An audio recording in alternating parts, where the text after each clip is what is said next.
जब last minute में मैं बोर्ड से हटता नहीं तुम वो तुरंत बंद कर देते, उससे क्या होता है कि आखिरी पीडीएफ में मैं आ जा रहा हूँ। तो एक बार जैसे मैं हट जाऊँ ना, आखिरी पीडीएफ में हमेशा पूरा नहीं आ पा रहा। तो मेरे हटने का या 1 मिनट बाद बंद करिए, मैं भी ध्यान रखूंगा, लेकिन फिर वो कैमोफ्लेज हो रहा है। लाओ, मैं बहुत दिन से बोलना था, आज मुझे याद आया। चलो, what is sound and how it is produced? तो sound is a form of energy, a form of energy. It is produced, sentence पूरा करो Digvijay. Produced by vibrating object, vibrating object. For example, vibration of air column, मत मारो, vibration of air column in flute, vibration of air column in flute. या क्या हो सकता है? That is vibration of membrane of, किसकी मेम्ब्रेन? वो drum, membrane of drum, tabla. अगला सवाल देखो, ऐसे और भी चीजें हो सकती हैं। ट्यूनिंग फॉर, इन सब का हो सकता है। क्वेश्चन नंबर 2 देखो। Describe with the help of diagram how compression and rarefactions are produced in air near a sound source. ये तुम्हें मालूम है, इस तरीके का कोई साउंड सोर्स दिखा देना जिसमें से और ऐसे एयर कॉलम, कंप्रेशन और रेयरफैक्शन दिखा देना।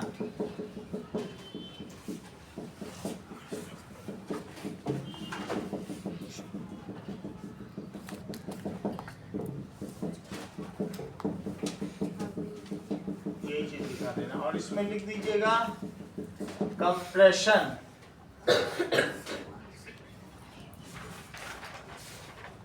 और इधर लिख दीजिएगा दैट इज रेयरफैक्शन, और ये sound source.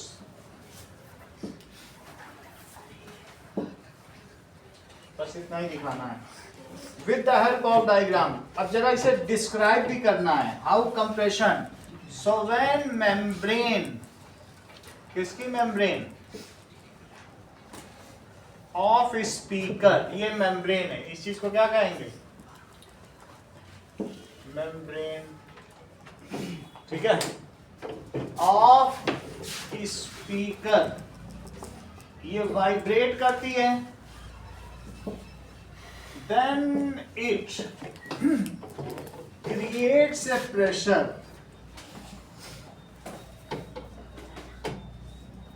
on nearby air particles, nearby air particles.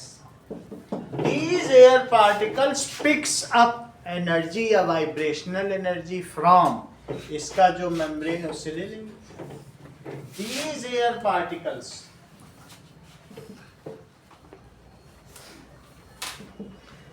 picks up,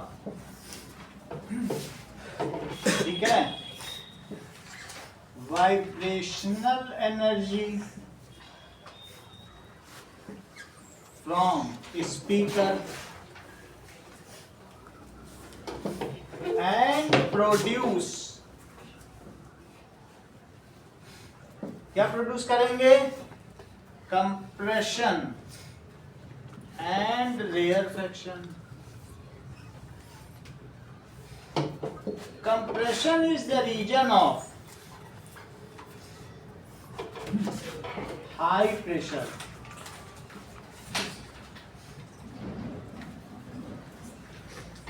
high pressure and high density, and high density.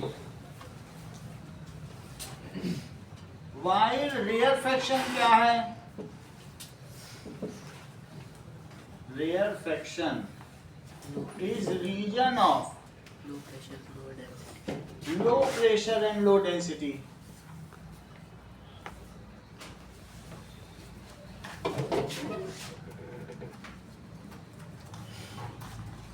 So in this way sound propagates in forward direction. इस तरीके से sound आगे बढ़ता है. Propagate का मतलब आगे बढ़ता है. In this way sound propagates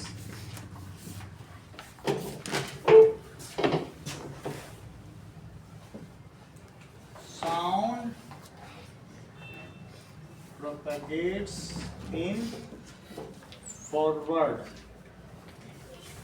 direction. ऐसे साउंड आगे चलता है. Why is song called a longitudinal wave? That is as the ये पार्टिकल ऐसे ऐसे ऑसिलेट कर रहे हैं और ये साउंड ऐसे चल रहा है. This is direction of propagation और ये क्या है? डायरेक्शन ऑफ ऑसिलेशन या वाइब्रेशन. जो मैं यहां से बोल रहा हूं वो ऐसे ऐसे होके आप तक पहुंच रहा है. ऐसे ऐसे नहीं कि ऐसे ऐसे जा रहा हूं. एक वेव ऐसे ऐसे चलती रोप की तरीके, वो ऊपर नीचे ऑसिलेट करती है, वो तो ट्रांसवर्सल है. और जो ऐसे ऐसे ऑसिलेट होके तुम्हारे तक पहुंचे वो कौन सी हुई? लॉन्गिट्यूडनल. ठीक है. सो लिखो sound wave is called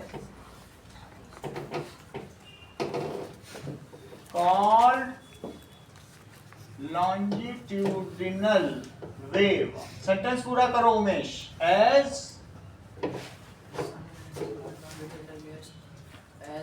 it moves in ऐसे ही हाँ किए जा रहे हो. हम सोचे समझ रहे हो तो हाँ कर रहे हो. तुम तो ऐसे ही फर्जीवाड़े में हाँ कर रहे हो. बोलो बेटा. as the compression and rarefaction vibrate in the direction of the propagation which is parallel to it. बिल्कुल सही है. as particle of medium vibrating medium. कौन सा बोलो? अब वो वाइब्रेटिंग मीडियम कोई भी हो सकता है. चाहे तो वो एयर हो सकता है, लिक्विड हो सकता है, या क्या हो सकता है? सॉलिड. क्योंकि साउंड तो सभी से चल सकता है. Particles of vibrating medium vibrate along the direction of propagation of sound. Propagation of sound. मान लीजिए हम बहुत बड़े ऑडिटोरियम में बैठे हैं और ऊपर बालकनी में भी कोई बैठा है तो वहां साउंड ऐसे ऐसे होके जाएगा. और नीचे कोई बैठा है तो ऐसे ऐसे, और सामने वाले के लिए ऐसे ऐसे. फोर्थ, साउंड मैकेनिकल वेव क्यों है उमेश? सही है. Now fourth, which characteristic of sound help you to identify your friend by his voice while sitting with others in a dark room? Navdeep. अब बोलो. Yes, that is quality of sound. या timbre is the characteristic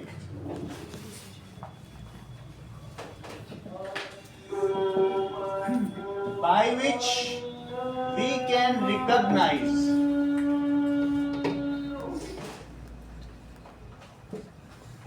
the voice of our particular friend.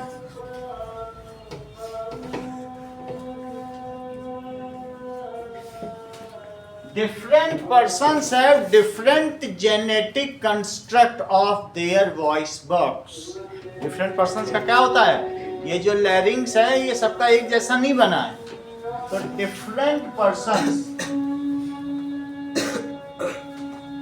have different genetic construct. किसका बोलो? Of voice box. So they produce different waveform.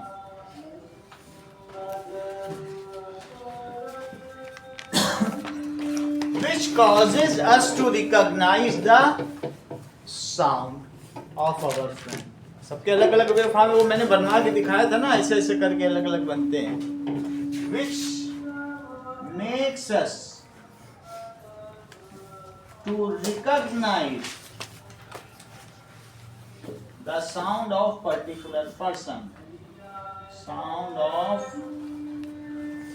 particular person. अगला सवाल देखो साक्षी. देखो ऐसे मैंने तुमको बताया था, याद है तो इस तरह से बताया था कि नहीं, कि एक मोजीब की आवाज है तो लोग बताई थी, ऐसे बताई थी ये वेव फॉर्म. चलो अगला सवाल देखें. Flash and thunders are produced रिद्धि साइमल्टेनियसली. बट तुमको पहले क्या सुनाई पड़ता है? पहले बादलों की गड़गड़ाहट सुनाई पड़ती है कि बिजली चमकना पहले दिखाई पड़ता है? बताओ, चमकना क्यों पहले दिखाई पड़ता है? Why the flash you see first followed by thunder? देखो इस चीज को. आशीष, what is the speed of light? सही है, तुम तो जानते हो. लिखो.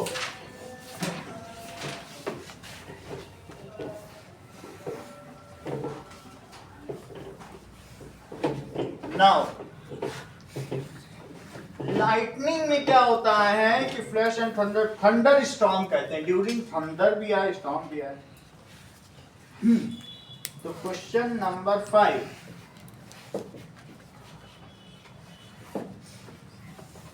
थंडर, थंडर का मतलब है बादलों की गड़गड़ाहट. और storm, we see flash first followed by sound of thunder. Sound of thunder बाद में सुनाई पड़ता है. Sound of thunder. ऐसा क्यों? दो, both are produced simultaneously. यद्यपि दोनों एक साथ प्रोड्यूस हो रहे हैं, प्रोड्यूस्ड साइमल्टेनियसली. टकराया होगा तभी आवाज भी आई होगी और तभी लाइट भी निकली होगी. It is because light travels faster, much faster. That is 3 into 10 to the power 8 meter per second in air. Then the speed of sound. कुछ भी लिख दोगे चल जाएगा. Speed of sound आप 344 भी लिख लेंगे तो चल जाएगा, 340 भी लिख लेंगे. We should know that clouds are 1 kilometer above us. Clouds हमसे कितने ऊपर होते हैं? 1 किलोमीटर. और जो फाइटर एयरक्राफ्ट हमसे ऊपर उड़ता है वो कितने किलोमीटर होता है? 10 किलोमीटर. और जो ओजोन लेयर है वो हमसे कितनी ऊपर है? 80 किलोमीटर.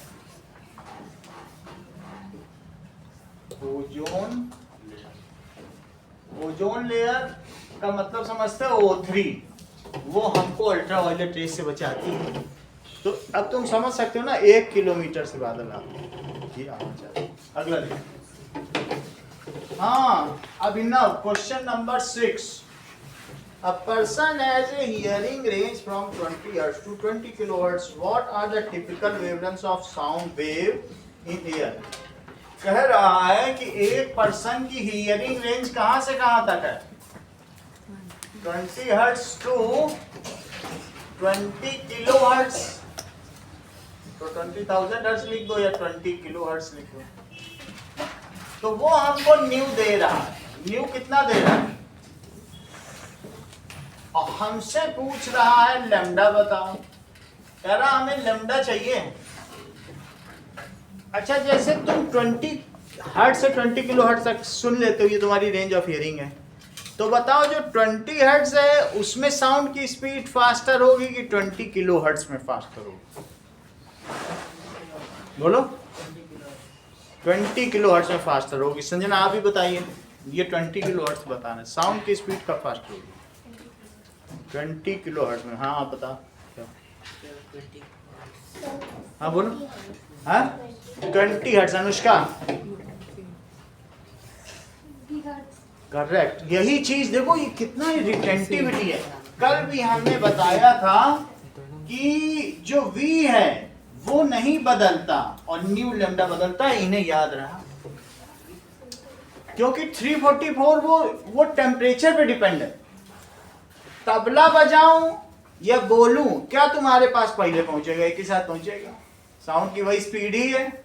जब तुम सवाल करते हो कितने टाइम पे पहुंचता है, तो क्या तुम डिस्टेंस लेते हो और स्पीड लेते हो, टाइम निकाल लेते हो, कि वहां फ्रीक्वेंसी पूछने जाते हो कि बताओ तबला बज रहा है कि मृदंग, ऐसा कि हड़ताल बज रहा है, ऐसा कुछ तुम पूछते हो क्या? करताल बज रहा है, ऐसा तो पूछते नहीं हो। तो ये मुझे बताओ रिद्धि, कब साउंड तेज चलेगा? 20 हर्ट्ज में कि 20 किलो हर्ट्ज में? तुम तो बहुत तेज निकली। So sound moves with same speed. Speed of sound कितनी है? तो वो अच्छा, कुछ लोगों ने जैसे ये बता रहे थे ना, इन्होंने पीछे मोजिद ने देख लिया होगा कि क्वेश्चन में 344 दिया है, तो उसी बेसिस पे इन्होंने आंसर दे दिया कि सर वो तो 344 ही रहेगी, उसका फ्रीक्वेंसी से क्या लेना नहीं। ये है बहुत चालाक, ये पूरा क्वेश्चन पहले पढ़ लेते हैं और फिर उसके बेसिस पे आंसर ही इन्होंने दिया। इसी टैलेंट की तो जरूरत है। ऐसे टैलेंट को आकाश हंट कर रहा है, आकाशियंस हंट कर रहे हैं कि मिल जाए तो शिकार कर रहे हैं। वो पूरा क्वेश्चन पढ़ लिए और बता दिए सर साउंड तो एक ही स्पीड चलेगा, टेम्परेचर पे डिपेंड है। बहुत बड़ी बात है नहीं? कितना तेज निकला। अब जरा देखो, तो अब V कितना दिया बताइए? 344 metre per second. 344 metre per second. Sound speed depends on temperature and medium. Medium पे भी है, क्योंकि एल्युमिनियम में तो 6900 7000 तक पहुंच जाती है, और पानी में 1531, समुद्री पानी में, एयर में इतनी। तो इसलिए ये सब मीडियम पे और टेम्परेचर पे डिपेंड करता है, ना कि उसकी फ्रीक्वेंसी और वेवलेंथ पे। तो अब जरा यहाँ निकालो तुम, बताओ V क्या होता है? V की जगह क्या लिखोगे? New lambda. It is 344। जरा वैल्यू तो प्रेस करो प्रियांशु। 20 लैम्डा 344। तो मुझे बताइए लैम्डा कितना हो गया? 17.2। सही है। पहले 2 से कट किया तो 172, तो 17.2 यूनिट भी तो बताइए। बहुत अच्छा। अब एक मौजिद से भी पूछ लेते हैं, फिर दोनों का हो जाएगा। V की जगह new lambda, it is 344। Speed तो वही रही, वैल्यू प्लेस करो मौजिद। V upon nu is equal to lambda. अच्छा ऐसे करना चाहते हो, ठीक है चलो। 344 अपॉन म्यू। अब बोलो। Lambda is equal to 344 upon 20,000 hertz. That is 344 upon 20,000 hertz. मैं 2 से कट कर देता हूँ, तुम्हारी थोड़ी सी हेल्प हो जाएगी। 0.0172 मीटर। दोनों का आंसर समझ आ गया? ऐसे ही करना, ठीक है। चलो अगला सवाल देखिए Riddhi. 2 children are at opposite ends of aluminum rod। 2 बच्चे हैं, तो एक एल्यूमिनियम की रॉड है, और एल्यूमिनियम की रॉड पर बैंगिंग करो, जस्ट एक पेन मारो या कुछ मारो, दूसरा कान लगा के बैठा है दूसरे एंड पर। तो अब क्या होगा बताओ? एयर से भी उसके पास आवाज पहुंचेगी और एल्यूमिनियम रॉड से भी पहुंचेगी, क्योंकि रॉड को ऑसिलेट करा दिया आपने। तो पहले किससे पहुंचेगी ये मुझे बताओ। मान लो 2 बच्चे हैं, एक ने यहाँ एल्यूमिनियम रॉड पर कहीं हैमर मार दिया, इसी पर बैंगिंग कर दी, हैमर की बैंगिंग कर दी। बैंग कर दिया, तो इससे साउंड प्रोड्यूस हुआ। और यहाँ जो दूसरा वाला है वो यहाँ कान लगा के बैठा है, सुन रहा। तो अब मुझे बताइए कि ये एक तो इसके थ्रू पहुंचेगी और एक एयर के थ्रू पहुंच जाएगी, एयर से भी तो पहुंच जाएगी। तो पहले किससे पहुंचेगी?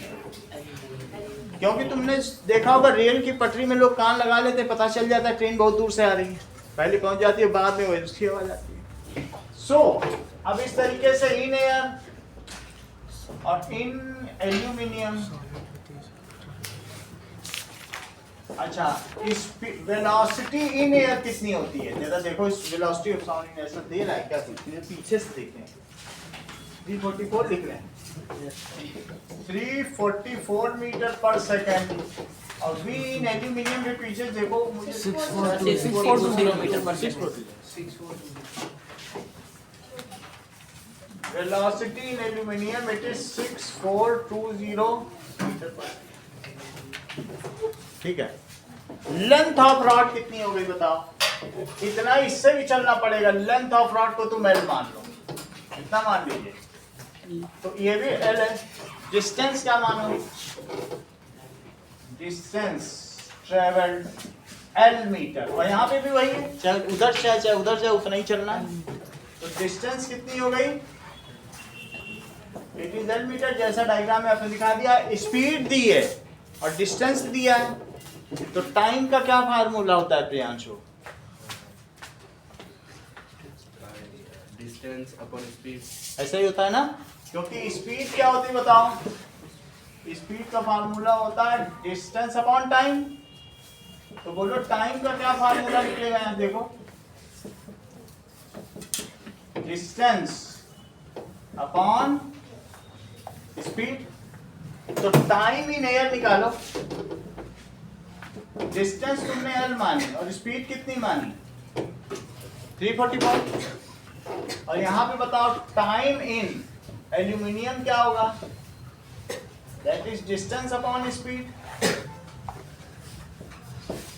डिस्टेंस क्या मानोगे प्रियांशु? क्योंकि तब भी तो एल ही रहेगी। और स्पीड क्या है एल्यूमिनियम में? That is velocity in aluminium. और यहाँ पे क्या माना? Velocity in air. ये लिख लो वेलोसिटी इन एयर, उधर लिख लो वेलोसिटी इन एल्यूमिनियम। सही है? वो एयर की तो स्पीड इधर 346 346 लिखोगे? पीछे ठीक है ना? कहीं दी है आसपास? क्वेश्चन में 344। हां सर 346 है। कहाँ पे दी है? पीछे हाँ? अच्छा, जो आंसर शीट में दी है पीछे आंसर? सर मेरे क्वेश्चन में 344 सर। क्वेश्चन है?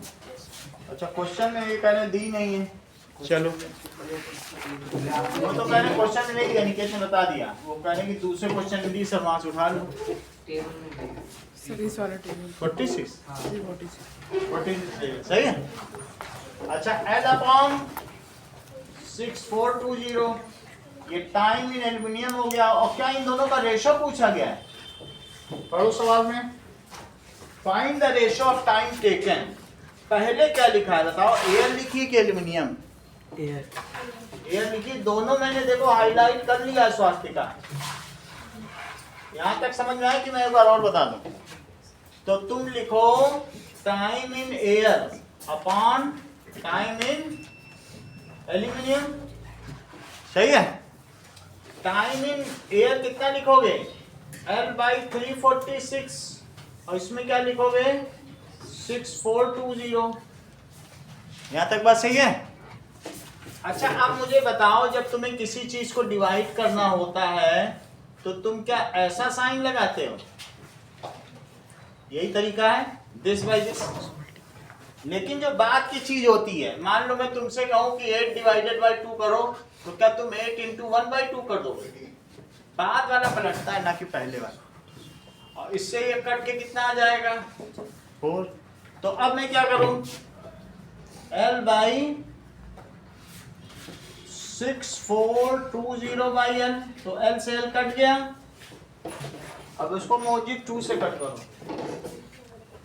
2 से ही कट। 173 और दूसरा 32 10 C2 और किसी चीज से कट हो रहा है क्या?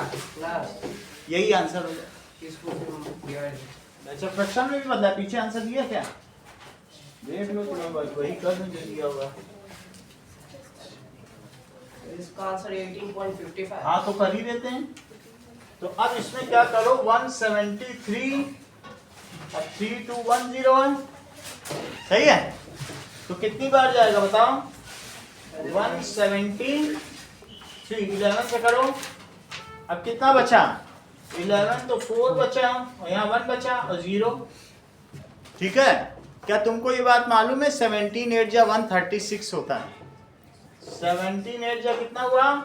0 भी यहाँ है, 138 टाइम्स चला जाएगा।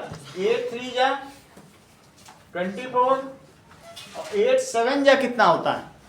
56।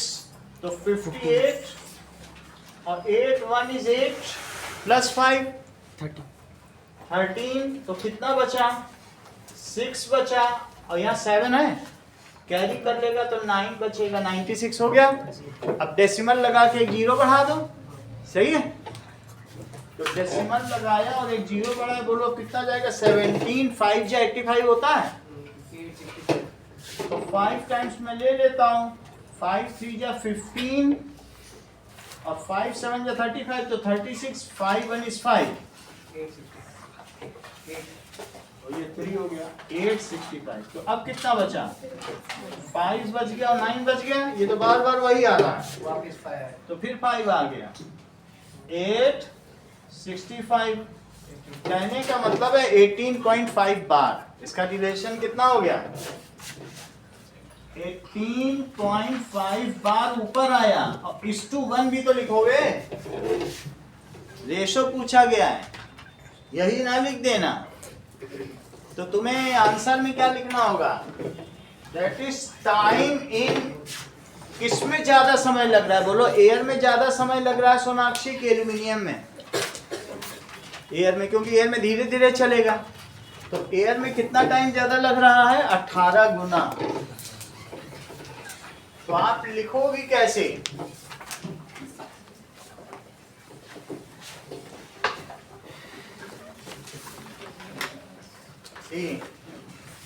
You should write time in air is to time in aluminium 18.5 is to 1।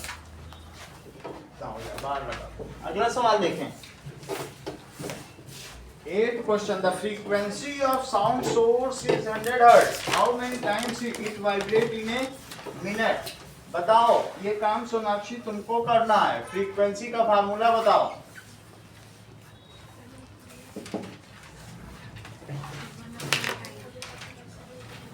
आप बताओ, प्रभात बताओ। V upon V। ये तो न्यू ही बताने लगी, तुमको आइडिया नहीं कुछ। न्यू का फार्मूला न्यू बताना है, आप बोलो। बस exact number of oscillations। The unitary method मत लगाया करो, तुम अक्सर यूनिटरी लगाती हो, उससे गड़बड़ हो जाती है। ठीक है, फॉर्मूले पे मार्क्स मिलते हैं। तो अब बताओ फ्रीक्वेंसी कितनी है? अच्छा, टाइम कितना दिया है? 1 मिनट। 1 मिनट में कितना ऑसिलेट करेगा? 1 मिनट को तुम क्या लिख सकते हो? 60 सेकेंड। फ्रीक्वेंसी कितनी दी है? 100 हर्ट्ज। अब ये सारी वैल्यू प्लेस करो निकेत इसमें। और पूछा गया नंबर ऑफ ऑसिलेशन, एन को नंबर ऑफ ऑसिलेशन कहा जाता है। मेरा कहने का मतलब है new is an by T. जरा वैल्यू तो प्लेस करो। 100 is equals to 100 is equals to n upon 60। वैसे 100 के साथ मैं हर्ट्ज भी लिख देता हूँ, यूनिट भी मैनिपुलेट करा देता हूँ। n अपॉन 60 सेकेंड, तो 100 हर्ट्ज और into 60 second it is equal to 1। तुम्हें ये बात पहले मैंने कभी बताई है कि हर्ट्ज जो है वो पर सेकंड होता है, क्योंकि न्यू की एक और भी यूनिट होती 1/t। अभी अभी सोनाक्षी ने ये चीज बताई है आप लोगों की नहीं? क्या उससे पता चल रहा है तुमको कि इसकी यूनिट पर सेकंड हो सकती है? तो इसका मतलब है ये फार्मूला सोनाक्षी को बहुत पहले से पता था।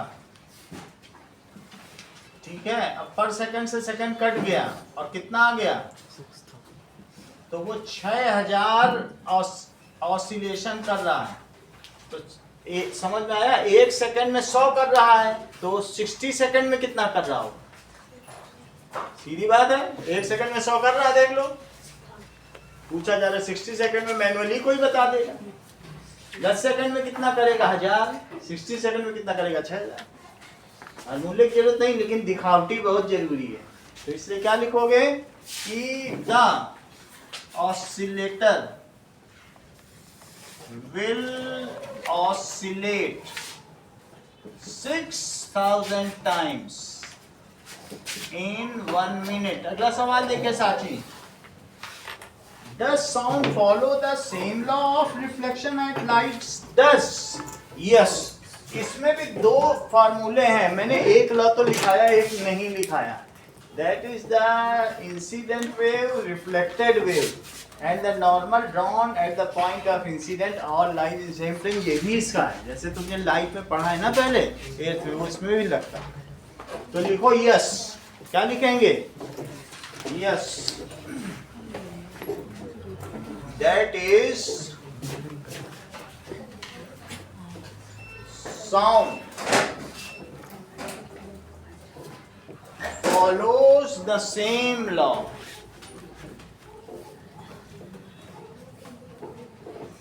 चलो क्या लिखे हैं, yes, sound follows the same law as of reflection as light does। जैसा लाइट करती है वैसे ये भी करता है। ठीक है, अब इस लॉस क्या हो सकते हैं, that is laws of reflection भी लिख देना, हो सकता है 2 नंबर का आ जाए, रिफ्लेक्शन ऑफ साउंड। और यहां क्या लिखोगे, laws of reflection of light, that is angle of incident wave. हाँ, वेव इज इक्वल टू, ये किसके इक्वल है, रिफ्लेक्टेड वेव। अब यहां पे क्या लिखोगे, that is angle of incident wave है, और ये एंगल ऑफ इंसिडेंट रे कर देना। क्या लिख दोगे, angle of incident ray is equal to angle of reflected ray. दूसरी चीज क्या लिखोगे, that is incident wave, reflected wave, और तीसरी चीज and normal drawn at the point of incidence, reflected wave।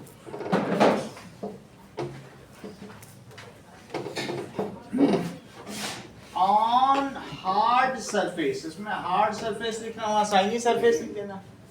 on hard surface all lies in same plane, यानी वो draw कहाँ करोगे, पॉइंट ऑफ इंसिडेंस किसमें होगा, हार्ड सरफेस पर, इन सेम प्लेन। और इसमें क्या लिखोगे, that is incident ray, reflected ray and normal drawn at, कहां पर, point of incidence on shiny surface lies in same plane। कैसे होगा, same प्लेन, मान लीजिए ये मिरर है, तो मिरर में जो इंसिडेंट वेव होगी और जो रिफ्लेक्टेड वेव होगी वो एक ही प्लेन में लाई करेगी। मान लीजिए यहाँ से लाइट आई और यहाँ से ये इधर चली गई, तो इधर से आई इधर चली गई ये, तो ये सब एक ही प्लेन में लाई कर रहा है। किसमें लाई कर रहा है? It lies in same plane. और इसी तरीके से यहाँ भी दिखा देना, ये सोर्स ऑफ साउंड, इससे साउंड आया और फिर यहाँ से प्रोड्यूस हुआ और ये ईयर दिखा देना, बस ज्यादा नहीं करना। इट टेक्स प्लेस, ये बताइए क्या चीज है? नाउ कंपेयर एंड कंट्रास्ट, ये कंपैरिजन है और कंट्रास्ट है कि it takes place on hard surface, it takes place on shiny surface. बस दो चीज है, एक होता है कंपेयर यानी दोनों में रिजेम्बलेंस, और एक कंट्रास्ट भी है, ये हार्ड सरफेस है और वो शाइनी सरफेस है। तो दो तरीके से क्वेश्चन आ सकता है, तुम कर लेना। तो ये कंपेयर है, ये चीज क्या है, और कंट्रास्ट क्या है? कंट्रास्ट के लिए क्या लिखें बताओ? It takes place, reflection takes place at hard surface and reflection takes place at shiny surface. Takes place at hard surface. और इसमें क्या लिखोगे? Reflection takes place at या फिर आपके टीचर ने जो आंसर लिखाया हो, ये तो मैंने आपको एडिशनली बता दिया 3 नंबर का आएगा, तो 1 नंबर का आएगा तो इतना थोड़े लिखोगे, एक तरीका है करने का। और यहाँ आई इक्वल्स टू आर और यहाँ चलो क्वेश्चन नंबर 10 देखो।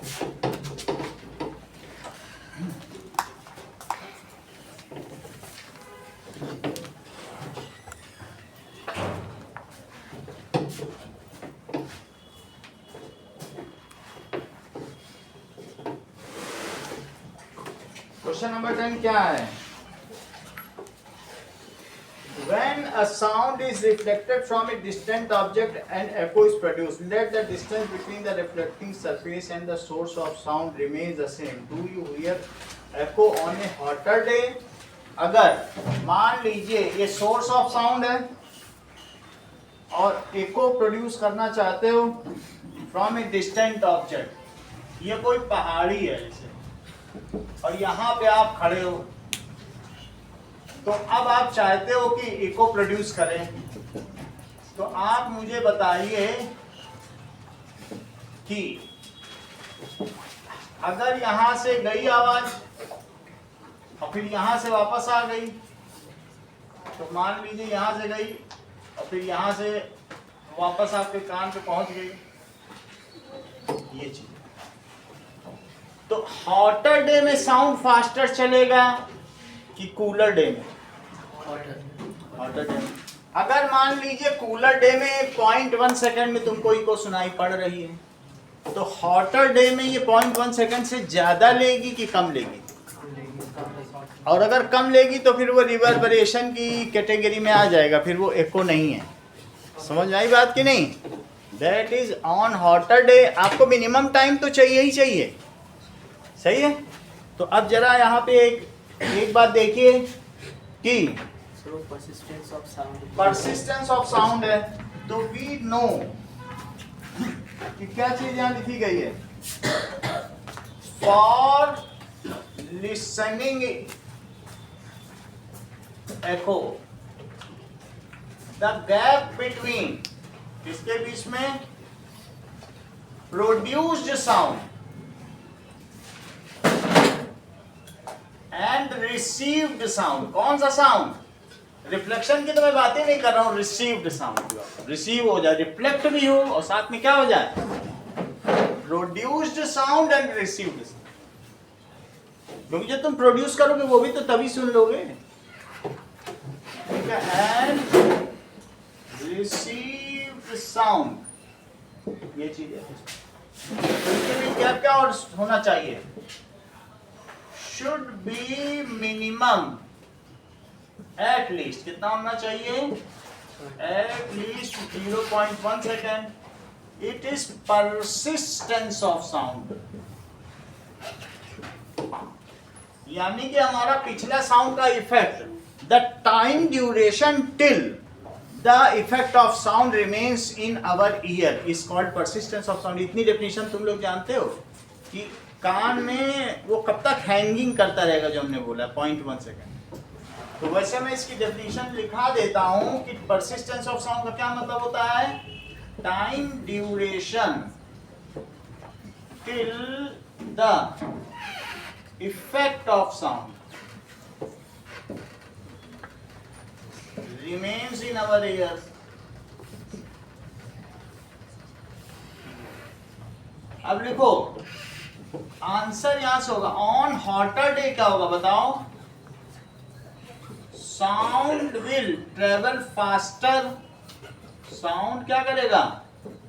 Will travel faster and may reach to us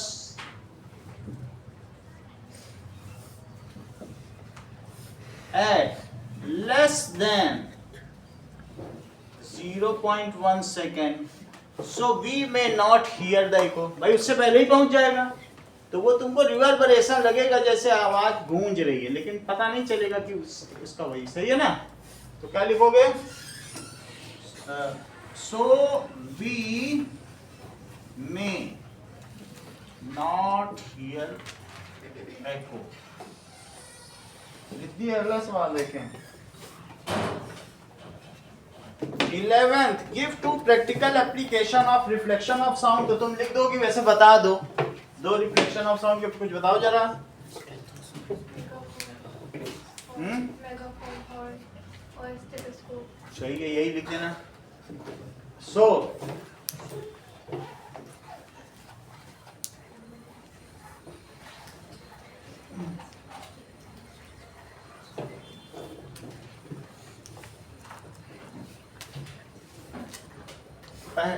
that is 11th application of sound।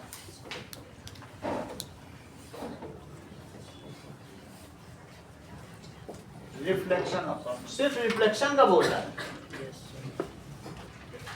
ये मल्टीपल रिफ्लेक्शन का नहीं बोल रहा है।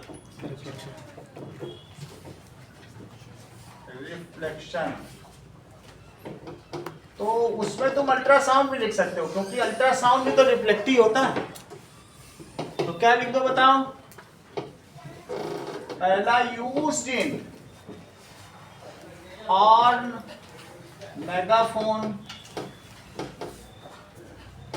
And stethoscope. Second, that is curved ceiling hall of concert hall। It is used in designing curved ceiling of concert hall। 12th question देखें। A stone is drawn। ठीक है, चलो पहले 13th देखो। 13th क्वेश्चन देखो। A sound wave travels, V कितना दिया? 339 metre per second. और ये वेव लेंथ कितनी है? लैम्बडा 1.5 सेंटीमीटर है, तो 80 से कितने मीटर हुई बताओ? वो निकलेगा नहीं आपसे, निकालना है क्या उसको? वो नहीं निकलेगा, वो बहुत मुश्किल काम, निकल जाएगा। अच्छा अच्छा ठीक है, आप और चढ़ जाओ ऊपर, ये इसके ऊपर चढ़ जाइए, इधर कर दे। आइए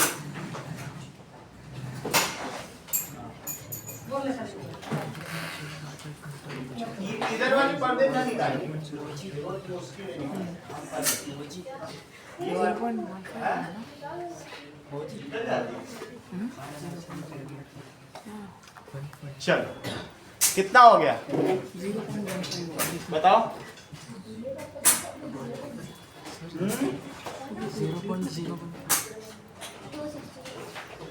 इंटू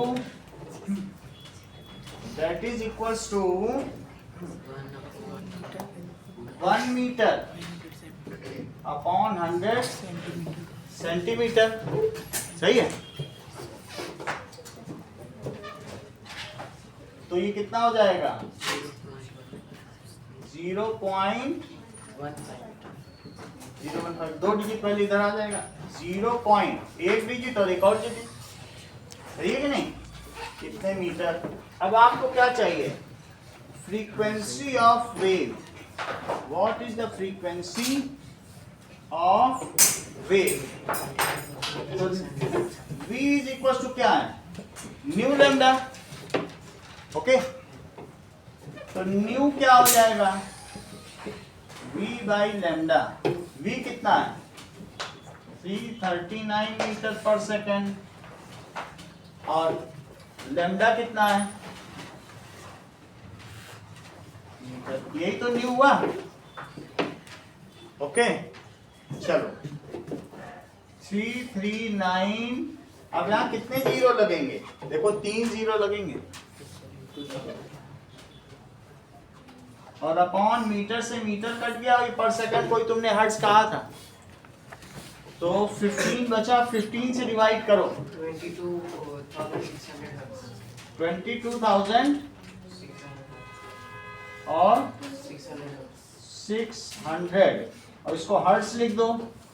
यही न्यू हो गया। तो फ्रीक्वेंसी कितनी हो गई इतना समझ में आ गया तुमको। इतना ही रखो बाकी अगले क्लास में करा देंगे। जनरली 14, 15, 16, 17 तुम्हें पता है सिर्फ एक क्वेश्चन बच रहा है जो कि 12 वो सब कराया जाए।